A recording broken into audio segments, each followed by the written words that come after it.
On today's episode, we welcomed Marie McGuinness, who is an EFT and RTT practitioner and coach.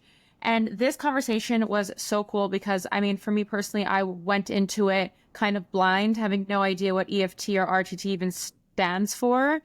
But Mary was able to kind of explain everything so well and really easy.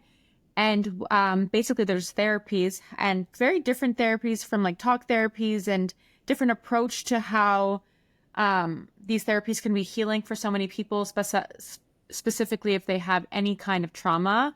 And it was just a very interesting, informative episode. I'm so happy that I learned so much today, and she was just beautiful. Mm-hmm. I think that we live in a world that, we need to explore different types of therapy because it's not a one size fits all. And sometimes, some people, including myself, I've had a therapist for many years, and it's always a certain type of approach. And I think when you explore different types of therapies that are less about cognitive therapy, like talking, and more about feeling, you can tap into some things that are very, very helpful and very beneficial to improving your quality of life. And I think that we live in a world where we really do need to take as much as we can our own health journey into our own hands and not rely on exterior forces to fix us. And we are all, human beings that have stories of different types of trauma, different levels of trauma, different experiences. And ultimately, the goal is, I think, for people is hopefully the goal or the intention is to live the best version of your life as you can in harmony. And there's a lot of things that we just don't know how to do.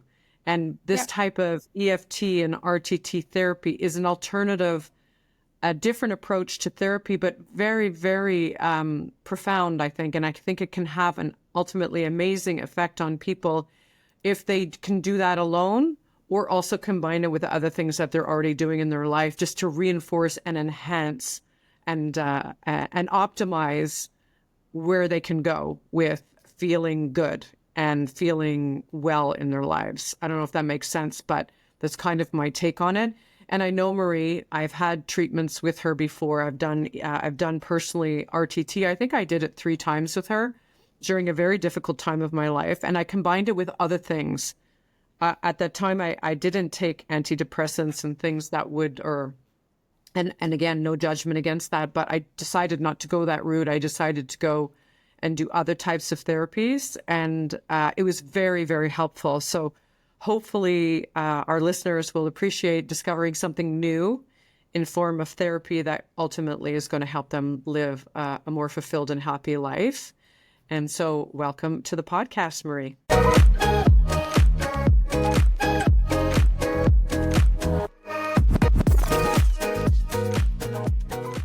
Marie, we're so excited to have you on the podcast today, specifically because we're talking about something that have no information on, which is EFT and RTT, which I don't even know the definitions of. I really didn't educate myself on this topic before we started because I really wanted to hear everything directly from you. But before we get into this, please give our listeners a little bit of your history, how you ended up in this line of work, how you became a EFT and RTT practitioner and coach. Sure. Well, it's very normal not to know what they are because they're not mainstream, right? We're a little bit off the beaten track, if you like. So how I got into this, there's many reasons. There's always so many reasons why we get into anything in life, right? But how I got into this was many years ago, way back in the late 90s. That many years ago, I was diagnosed with an autoimmune disease. And so I had to kind of start to look at the whys of things. And I totally believe in modern medicine, but I also believe in supplementing that with natural, with looking at root cause as to why things happen to us, why we think the way we are, and how things manifest in our lives. So it just sent me down so many pathways. And it started through yoga and meditation. And so I also teach yoga. I've been teaching yoga since the year 2001. So before it was cool to teach yoga. And way, way back.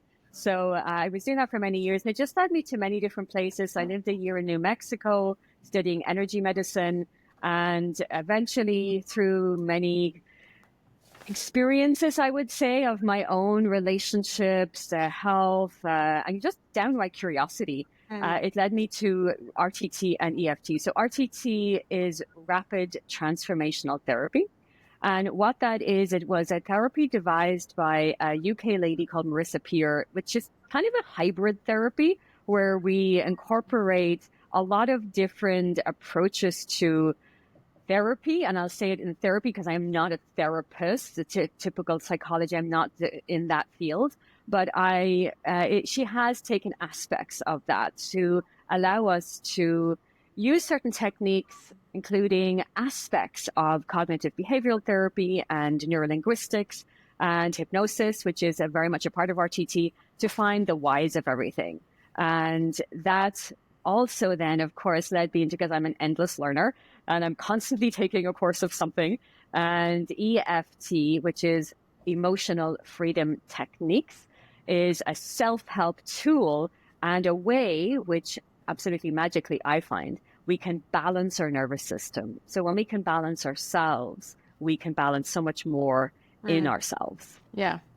Very interesting. Very So cool. they kind of go hand in hand, right? Like if you do a RTT treatment, you're going to incorporate in EFT at the same time in a way, right? Or I really do. I tend to encourage clients to start with EFT simply because EFT is also layman's term. Some of your listeners might know it as tapping. It's become much more spoken of now. Yeah. But I really learned the traditional, I'm a practitioner of clinical emotional freedom techniques. And so I find that to be a wonderful place for everyone I work with to start, simply because it's something that they experience immediate effect in session. And they know then they can use that themselves at home between sessions with me or anybody else they might be working with. So, my goal is always to empower whoever's sitting opposite me. So if I can do that, that's a win, right? Yeah, absolutely. Absolutely. It's so interesting. Is this something that you're saying, is this something that you can do in treatment with you or with a practitioner that's learned about this EFT? But you can also do it at home, right? Like I've seen a lot of people incorporating things like this at home. So it's both, right? Absolutely. Very much both. It's helpful to do it with a practitioner when you're really looking or working with something that's really deeper in ourselves, right? So everybody needs space to be held for them. Like one of my mottos is nobody does this stuff alone, including me. We all need a village. And so this is something that exactly, Beati. I mean, they do it with me or with any practitioner that is informed in this and trained properly in this, because it can trigger a lot of things inside. I won't use trigger. I'll take away the word trigger and I'll say it can help bring up the experiences that we need to process. Because basically, if we want to heal anything inside of us or change, and my passion is really personal growth, if we want to change, we need to be prepared to feel it, to heal it, right? 100%. Yeah. And I think have a lot of people in our society tend to push things aside, not to have to deal with it. Right. And I have a friend who actually did one of she has sessions with you, or she's done a couple sessions with you. And every single time she's done it, she's always come to me and be like, this was the best therapy of my life, completely transformed me. You need to do it. And I was like, of course, I can always use therapy, but who is it really for? Because I know for her specifically, she has some traumas, and I think that she has things that she wants to work through. So is it for everybody, or is it somebody who's really trying to bring up their traumas and go through that? Or who do you kind of target for these type of treatments? Sure, absolutely. So anybody that's walking through life feeling there's something off, anyone that's struggling with really anything, and it sounds so broad because I don't have a particular niche, but if people find their way to me, they've tried everything else. They know there's something off. Maybe they've been in talk therapy for a decade and something's just not moving. And this is not at all to say talk therapy is not something you should do. I highly recommend it. Any type of therapy is wonderful. I think everyone should be able to do that. Unfortunately, with budgets, etc., I get it. But definitely this is a partner in crime, if you like. It's something that can really support it, because the difference in doing what I do and regular talk therapy, for example, is that I incorporate the body. So what do I mean by that is that where we feel is in here. It's not in here, right? So we can think our way through problems and we're intelligent people and we can try to, okay, I'll figure it out. I can get there. And that will get you so far and it can get you quite far, but we're using will, right? And so when we can bring it down out of the head and embody it, now we can allow our nervous system to process it so we can come to conclusions. So really it's anybody that feels that they want to change something in life, that something's just not right. Yeah. Okay. So, cool. I think a lot of it is linked to what Natasha said before is got to do with trauma, right? So, but trauma varies, right? And it's also very personal in a way. So what somebody might consider to be traumatic versus somebody else could be completely different levels of trauma, right? And 100%. But how does trauma present itself in the body, in your opinion? Like when somebody comes to you and they have this, like what happens to them? Well, some people come not knowing they have trauma. I believe we cannot get through this life without some form of trauma.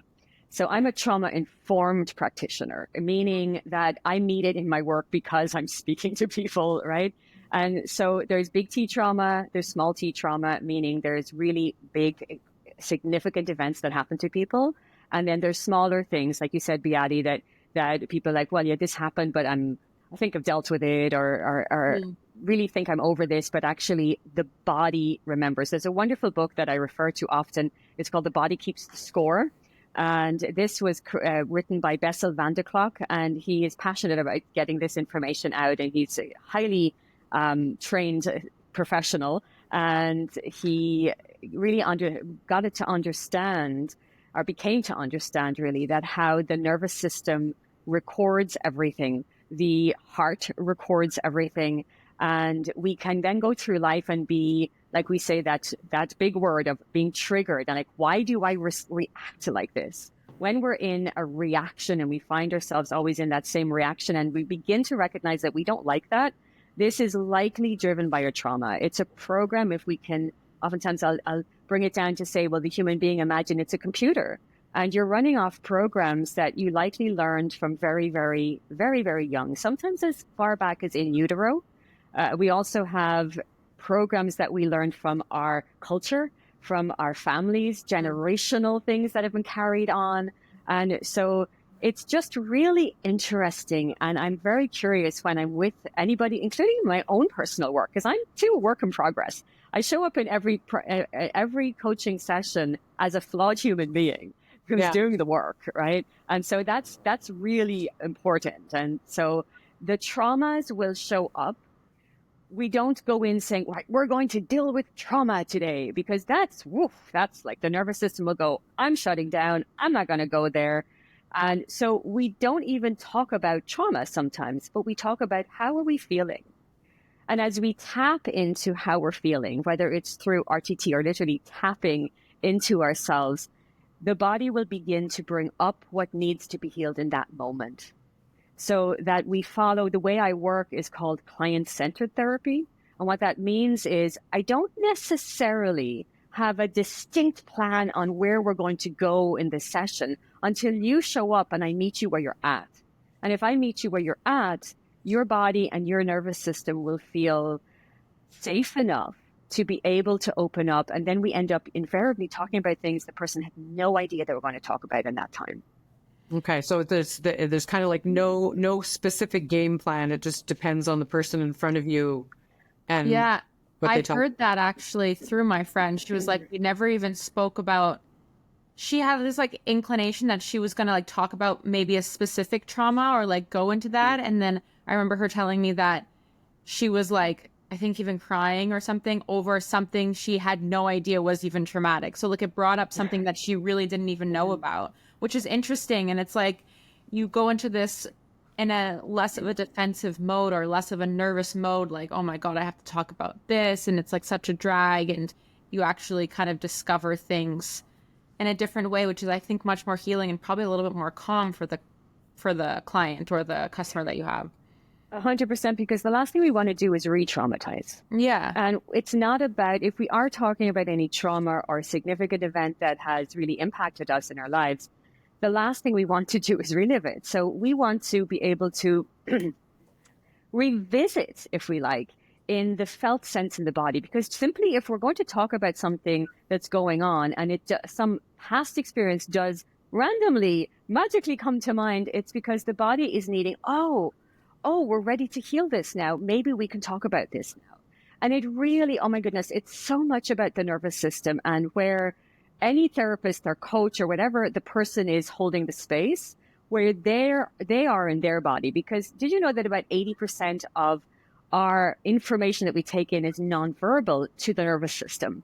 So the minute someone walks into my space, I have to make sure that I'm in a place, and I could have stuff going on, but to be in a place that's like, okay, this is where I'm at today, really authentic, and letting their nervous system know that, oh, this is a safe place that's non-judgmental. And then what needs to come up just comes up. And then we deal with what that is. Because people are energy, right? So you can really, you can feel things. I find if you pay attention, you can feel things from other people that either make you feel safe or not, right? So 100%. Like some people will come to me and we'll work for a long time together, and others will come and I'll never see them again because I'm not for them, right? So we really have to understand exactly, Beati. I use Einstein all the time and his wonderful quote of everything is energy. There's nothing else. That's all there is to it. It's not philosophical. It's physics. Okay. And the whole premise is energy cannot be destroyed ever, but it can absolutely change form. Because when we're living in a body that is still under the shadow of a past event or past many events, I mean, I deal with some pretty deep stuff. I've heard some stories that you just like, how is this person even standing, But when we're dealing with that, we really are robbed of that energy that we could use to input into the things we want to achieve in life. So sometimes we can feel, why aren't I getting through? Why aren't I doing this? Why aren't I making this effort or taking this action? When really it's the part of us behind that's holding it all together, just going, I'm just surviving back here. Mm-hmm. And we want to begin to allow that part to just go, oh, okay. To release. Let's just calm down. Yeah. One of my favorite people, Marie, is Gabor Mate. And I'm sure you've listened, heard, or studied many things that he talks about. But he talks, it really, for me at the time when I started to listen to his podcasts and stuff, the trauma and how it shows up in the body in forms of illness and, headaches or stress or, a deregulated nervous system will have all kinds of different things that happen to it. And the fact that our Western medical system isn't necessarily asking you what happened to you in your past. They're just treating the symptom more or less. So I find that this approach that you have through RTT and EFT, which I've also done with you, which is interesting, and I really did enjoy it very much. And I found it very helpful as well, is another element of therapy that is so incredibly important, I find, because it brings you back to yourself in a way, and it makes you understand things a little bit more when you're ready to, right? 100%. I think it's the missing link in the talk therapy world, because we're not just heads. It's not just happening here. The body has an intelligence. And when we bring that piece in, so many times I've had people come up, but I've been 10 years in therapy, this never even came up. No. And it was significant abuse in their young life. And it's like, this never came up. Yeah. So it just never ceases to amaze me, It is. And I also can talk from personal experience that I've done talk therapy for years. I think it's a great thing to do, but everything is very brain focused, not feeling focused, and sort of justifies, in my experience anyways, and I'm sure other people have different experiences, but for me, it was very much justifying on a scientific level why I would be reacting a certain way, but it's all based on the brain, not necessarily on the body.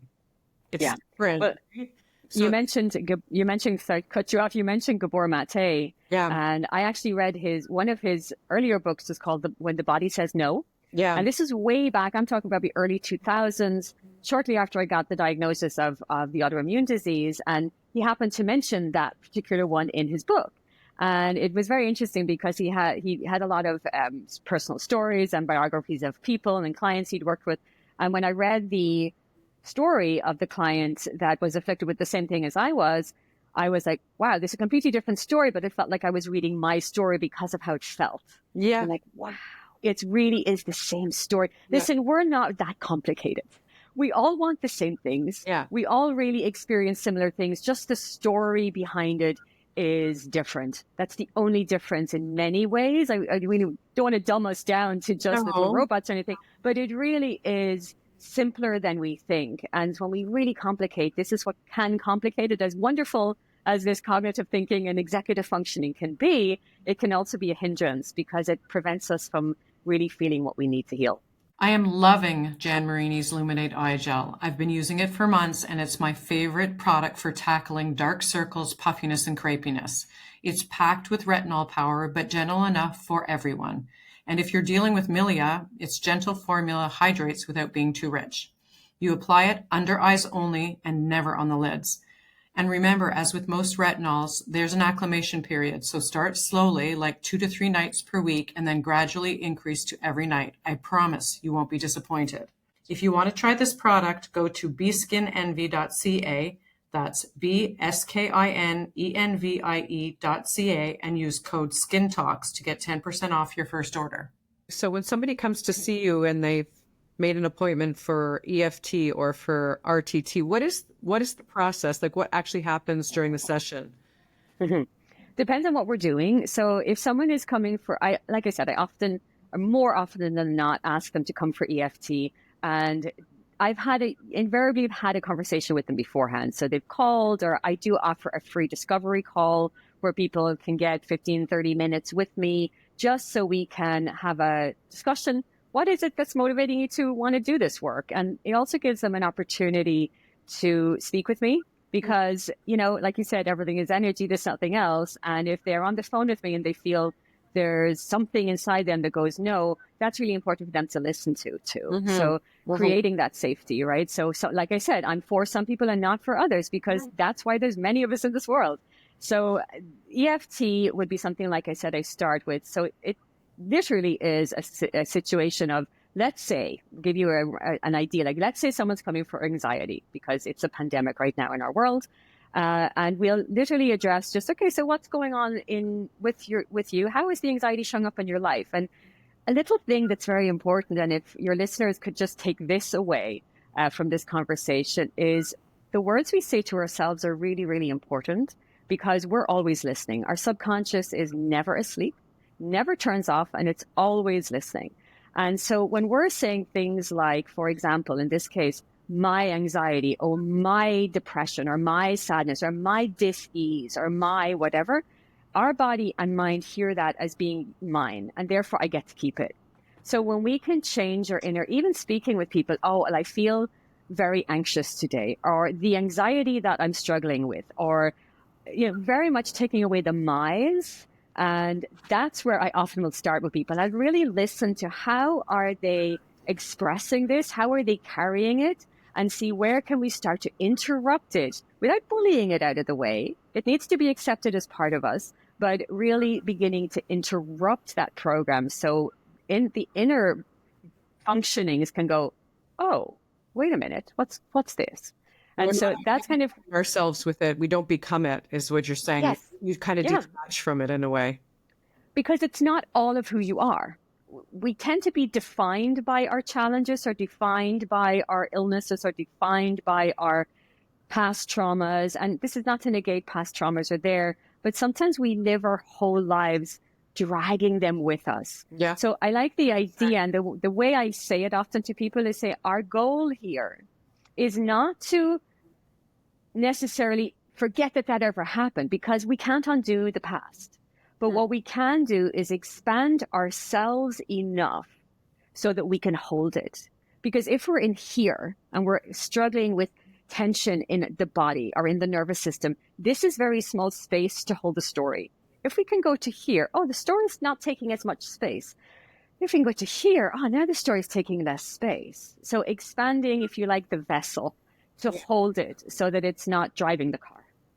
Yeah, interesting. And there's also this saying where it's like, I am not my thoughts. Like, how those who, is that the exact, I don't know if that's the exact saying, but like those who have like a lot of negative thoughts throughout the day, or like our self-talk and stuff like that, I heard somebody say once that like you are not your thoughts, and like reminding yourself during the day to like separate yourself from that negative self-talk, which can cause anxiety and all that stuff. 100%, 100%. We have this going on all the time. Yeah. I mean, the mind is made for thinking.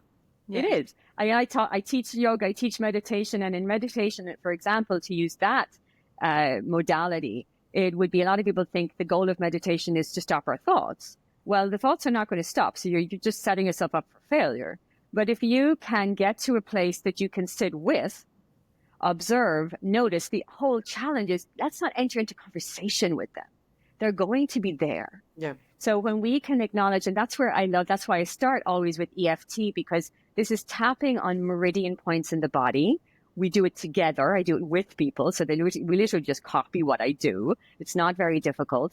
And that can begin to interrupt these thoughts. So we can begin to see, oh, well, why am I thinking like that? Mm-hmm. You know, and so really get that clarity of who am I behind all the thoughts and all the stories and all the things I'm carrying, the baggage that we all have, you know? Yeah. Yeah. I also, we've done some other recordings or episodes on Skin Talks that with people talking about that, you know, you have something like 70 to 80,000 thoughts every single day, and 80% of them are repetitive, negative.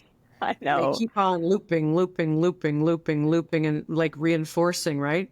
So Mm-hmm. it's actually, I would think massive relief if you can separate yourself from those thoughts and identify them, sit with them, and then let them go, kind of, you know, and learn how to do that. But this is something that you have to practice, right? This is something that you just do once and okay, you've figured it all out. This is, I think, a lifelong practice. Journey. Mm-hmm. Well, when we can understand that we are wired for negativity, and it's not going away, because that's what allowed us to evolve this far in the story of evolution.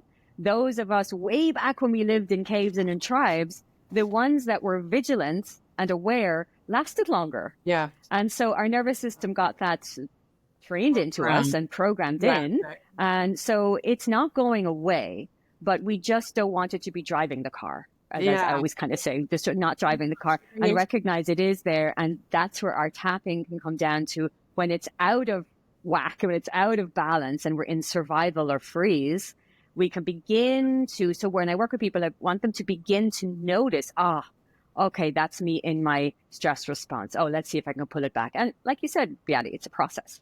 I think we're eternal work in progress. So, but we want to feel better on the way as we're expanding, you know?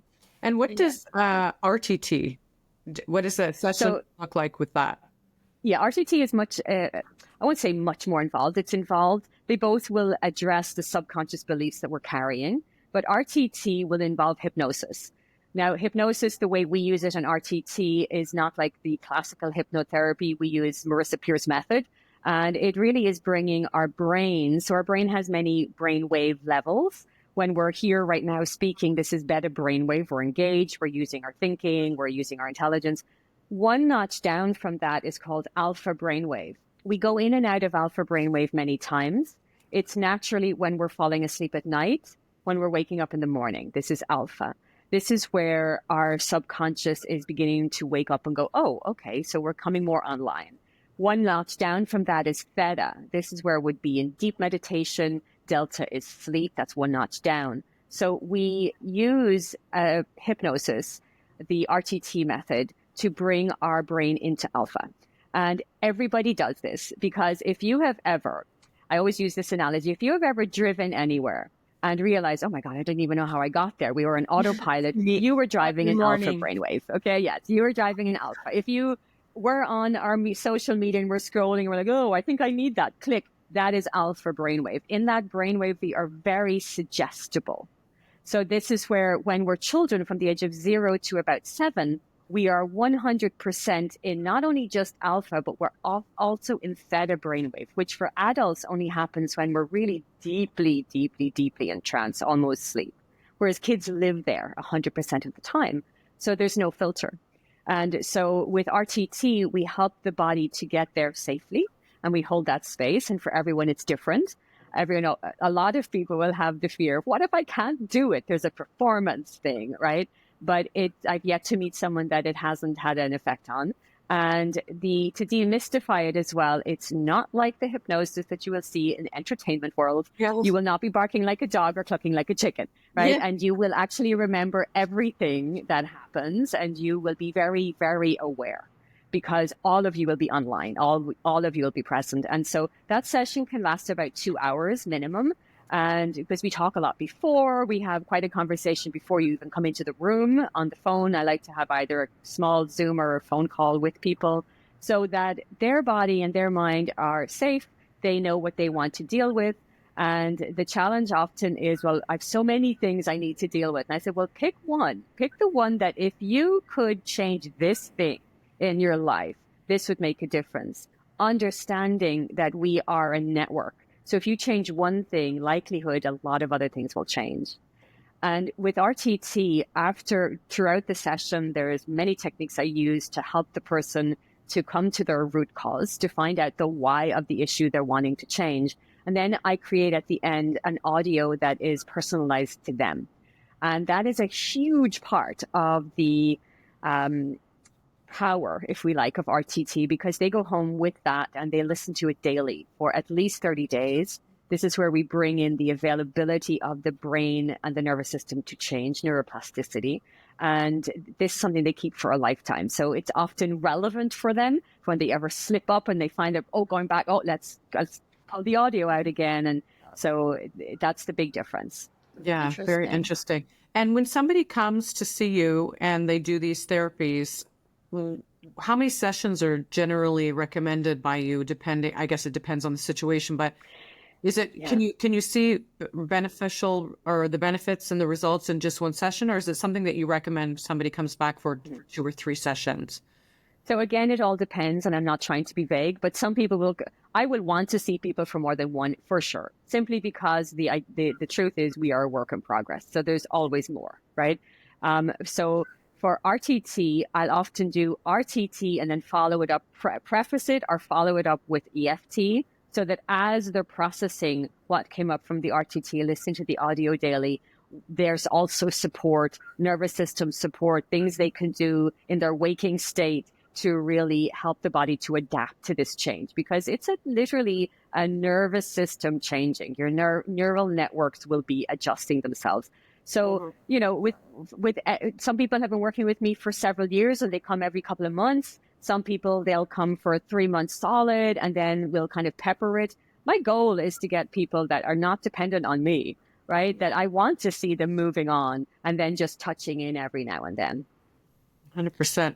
That's so interesting. How often should you be, I'm not sure if I got this, but how often should you be doing these treatments? Is it like a weekly thing, a monthly thing? And yeah, I'm curious to know, like the commitment. Sure. But again, it depends on what we're dealing with. Right. So, if there's some very, very significant trauma, I would say at least every 2 weeks. Okay. But again, it all depends on the person, because someone can come in and we can deal with something and really move something pretty significant. Sure.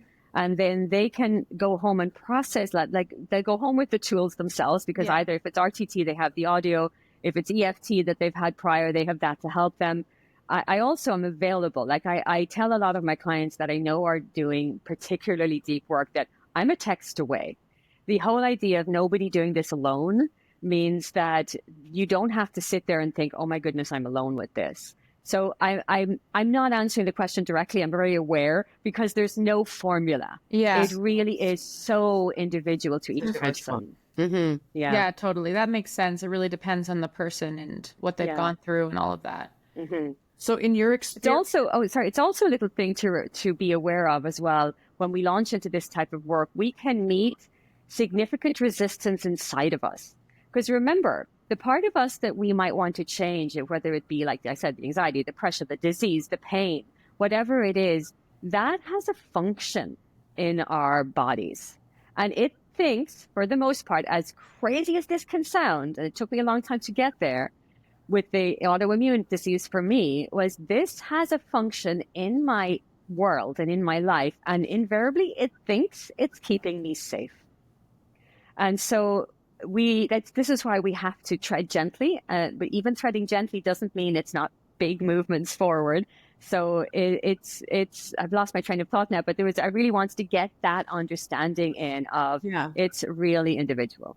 Yeah. And we attach ourselves to something. So if you eliminate it out of your world slowly, I'm sure it can be very disruptive for some people because they identify with a lot of these things, right? Yeah. So because some people can come and then suddenly, oh, they disappeared. Where are they gone? Yeah. And it's only when they come back again, they're like, oh, well, I just felt like it was just, sometimes they felt either it was too much or I wasn't getting anywhere. I was like, so the resistance can show up in very interesting ways. I mean, I experienced in my own work for myself, with my own therapist. I'm like, oh, there's the resistance again because I don't want to go. Right? It's like I really don't want to go, and that's the time when you really need to go. You know? Exactly. Yeah. So, in your experience, how long does it take if somebody commits to doing this? They come to see you. Let's say they do it once a month, or whatever you recommend is the right thing for this person's individual case. What do you find people give you feedback on, and when they actually start to feel the difference in their life? From my standpoint, if someone is working with me and after between 4 and 5 sessions, they're not feeling different, I'm not the right person, or we're not barking up the right tree. So it's very much we work together. And so every single session you come in, I'll go, so how are you doing right now? Like, what are you noticing? How are you feeling? I encourage people to jot down the things that just randomly come by their minds between the sessions we would work together. So it's client-centered in the sense that I meet you where you're at, and that is with every single session. Yeah, so people will start to feel, as long as they're listening every day to the RTT recording and all that kind of stuff, they should start to see pretty quick. I would imagine little shifts and 100%. That's amazing. That's amazing. I have been using the SkinCeuticals PTOX for a couple of weeks now, and I have to say I'm obsessed. This product is a needle-free anti-wrinkle peptide serum that visibly reduces 9 types of expression lines and reveals glass skin radiance. It's a great product to start using when you're not quite ready for injections, or like me, it's the perfect complementary product to use in conjunction with my Botox sessions to maximize wrinkle correction. I even have a couple of friends who have been using the product and have noticed change in their skin texture and any deep wrinkles they may have. You have to try it. Trust me on this. If you want to try the product, go to bskinenvie.ca. That's bskinenvie.ca and use code SkinTalks to get 10% off your next order. How do our early experiences in our life, like they say it's before the age of 4 years old, right? That a lot of things are really kind of define us. But how do these traumas live in the brain and the body? And how is the trauma in the tissue, so to speak? Yeah, that's what they say. Traumas are in the tissues. And I love Gabor's work on that one. So how does it affect us? Well, because again, from 0 to about 6 or 7, actually, we're in this state of trance. And so everything that comes in, we don't have the discernibility, right? We can't say, oh, well, that's happening because mom's angry or dad's sad or whatever the story is, right? They're just like, oh, this must mean. We put meaning. We're meaning-making machines. And so when we feel something that hits us invariably in our body, whether it's physically or emotionally, it hits us, it will go straight to the brain, and the brain will put a label on it because that's what keeps us like, okay, that's okay. We can control that. So we can make decisions and come to conclusions when we're very little, very regular, very common ones that will come to is I'm not enough. I don't belong. Oh, there must be something wrong with me. It must be my fault, because we're so small and vulnerable in many ways. And so I want to take away the word vulnerable and say we're so open that it just comes in, and the body remembers. The body remembers because it remembers a feeling. So why does this affect us now many years later? Like some people will come in their 40s and 50s and go, but why am I this coming up now? It's always been there. Well, something will always trigger it. So when we're triggered, it's a feeling that comes in the body, and how physiologically this works. When we get a feeling, right away go up to our hippocampus where we store our memories. When did we feel this first? It'll go right back to the first time we felt it. And then you were operating from the resources you had available to deal with it at that age. Okay. So if something happens you very young and you're 45 and you're triggered, we've all seen this in an adult. They're acting like a kid, but because they're in their kid state, totally unconsciously, because it's a nervous system and it happens like that. So from what I'm understanding, when you're in this theta state, it's like you fall off a tree and you feel pain, so now you're afraid of heights. But like, is it you're in the theta state because when you're a kid, your brain doesn't know how to like understand what you're feeling. It just puts the feeling away and doesn't even have like the capability to like really dissect it. Whereas like Process it. Yeah, process it properly. It just stores it because that's like the safest option. Whereas like if you're in alpha or more beta, like if I fall off a tree and I injure myself, I associate, like I kind of process the pain a little. Is that what you mean by when you're in theta as a kid? Well, even as a kid, let's say we'll use the example there of falling out of a tree. If I fell out of a tree and I hurt myself, but I had a carer right there with me that went, "Oh my goodness, honey bunny, are you okay?" and helped me and brought me to the hospital if it was necessary and supported me through that thing, that's not going to be a trauma for me. That's going to be a memory that was significant. Okay. But it's not necessarily going to be a trauma because I felt supported. But anytime we feel unsafe and the body feels like I either have to fight or flight or I have to freeze, this is where we can imprint trauma in our bodies. Okay. And what happens when somebody dissociates? Because like there's a lot of this, I hear it a lot when people have traumas when they're younger and they sort of dissociate in themselves, like took them away from the pain or the trauma that they're feeling, that they now will notice like in their adult life moments where they're dissociating. So what does that mean and how does that work? Sorry, I wanted to just add in, Tash, I've heard of also people like during a trauma event. So for example, a rape or something like that, that they actually disassociate during the event too. Is that what you're talking about? So yeah. Oh yeah, 100%. Dissociation is a big part, and dissociation can keep us really safe. So I'm not against dissociation. Like I worked with the Embody Lab, which is placed out of the States. Just last fall, I did a course on somatics and trauma therapy. And somatics is very much about how we feel about things in our body and nervous system.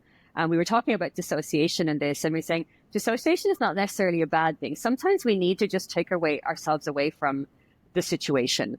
But when we dissociate and then we haven't actually touched in knowing what's really happening, this is where it can get in a frozen state or in a stuck survival state. And so if someone is dramatically dissociated, me coming along and go, let's talk about this trauma, it's like even then we're coming closer to the camera, it's very aggressive.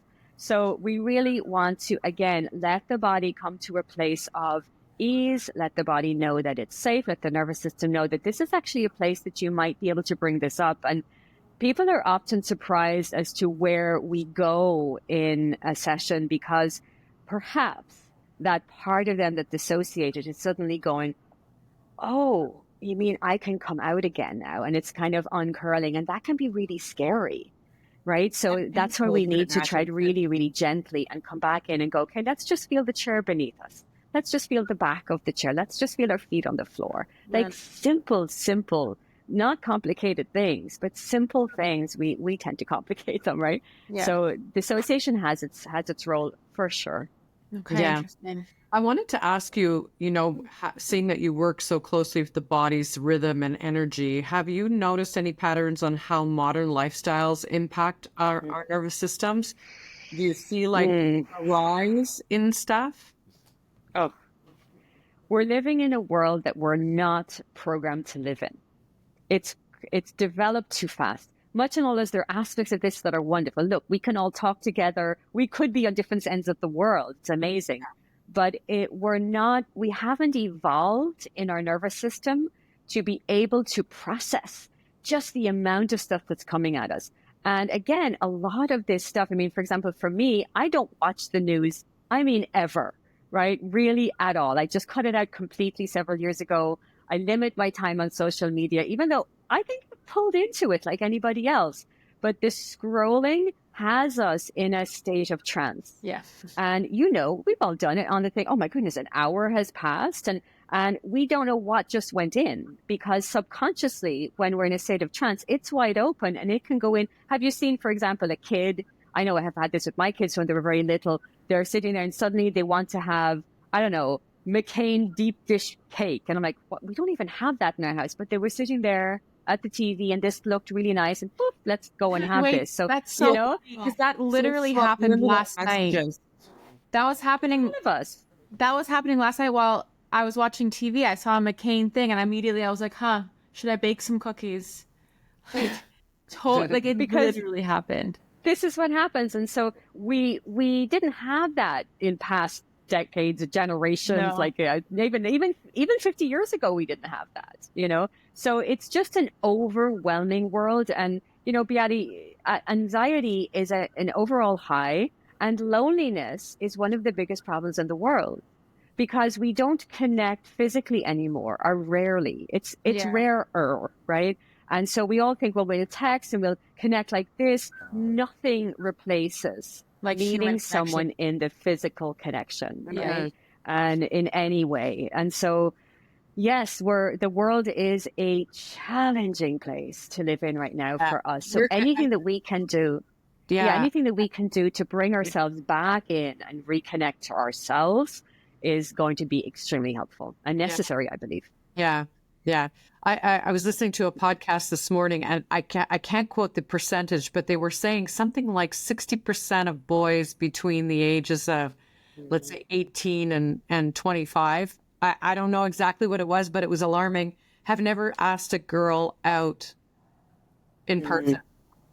Yeah. So Well, what I noticed, because I have teenagers, and You know? I noticed that in teenagers, they're starting relationships later, like a lot later Yeah. in their teens, like into their 20s. They still haven't had any significant relationship or even any relationship at all. And it's like, wow, kids are not connecting. They're connecting on text through video games. Yeah. And these are my friends now, but they've never actually met them. Exactly. And they're it's like- dopamine stimulators, you know, somehow Yes. it's boosting up the dopamine is all of this stuff. Yeah. So it's very, it's complex too. And then you throw in what's going on politically speaking in the world and all the Don't even, you know, it's completely dysregulating. And then, of course, it's fear, Yeah. you know, and then that can turn into anxiety. And just recently, I was listening to Martha Beck, who is a wonderful, wonderful author. And she said, the difference between fear and anxiety is anxiety always lies.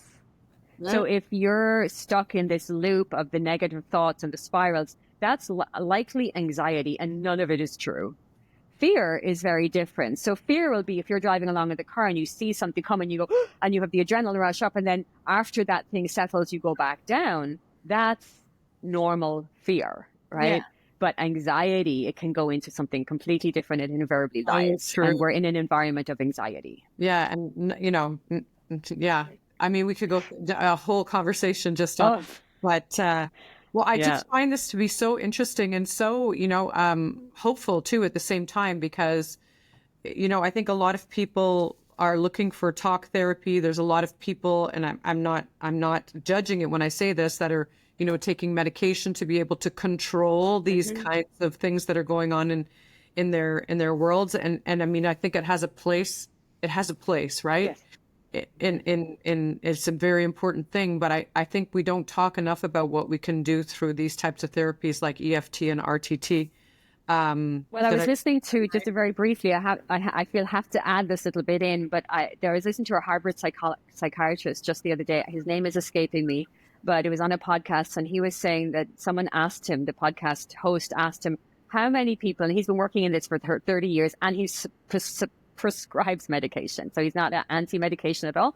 And he said, how many people do you think on average that are on SSRIs, for example, right, anxiety or depression medication, actually need them? And he said 20%. So it's like, wow. 80% And he said, he suggests that 80% of people don't need it, but they're on it because it's like they think because the medical profession aren't trained in how are you feeling? They're just not, they don't have the time. They don't have the time. They're trained in pharmaceuticals. They have their place. They've saved lives. Yeah. But if we're just having a pill because we don't feel well and we're not ready to look at ourselves and go, Why am I not feeling then well? there's a problem. Yeah. There's something bigger going on here. I agree. It's so interesting, but thank you so much for opening up this conversation. Yeah, I loved it. And for sharing, because I think, you know, people that are listening to this, it could be very helpful and life-changing for people to discover something that maybe they didn't even know existed. Yeah. Sure. And Yeah, 100%. trying different things, because ultimately we are responsible for ourselves and feeling well in our own lives, is that we have to take it on for ourselves. We can't look for it on the outside. We have to look for it on the inside, right? So Yes. knowing that these things are available is very important. So we will definitely be linking all of your contact information. Yes. Where does, for somebody who wants to perhaps like get in contact with you, can they do a session over like Zoom, and how would they contact you? Virtually, yeah. Yes, absolutely. They can do a session over Zoom, and you can contact me through my website. It's mariemcguinness.com. And there's a booking aspect there. It brings you to my booking right here out of Satori where I work, and it brings you to the booking there. And there's also an option to email me so we can talk directly. Yeah. So you do this virtually too. You do it in person. You do it virtually. So do both. And we'll make sure to link everything in our show notes so that hopefully people that are needing some support will know where to find you. Absolutely. Super. Well, thank you, ladies. This was lovely. Actually, fun. Thank you very much for sharing. Okay. Thanks again. Have a great one. Bye. Thank you so much for listening. If you enjoyed the episode, please take a moment to rate, review, and follow us on social at Skin Talks Pod. We'll see you next week.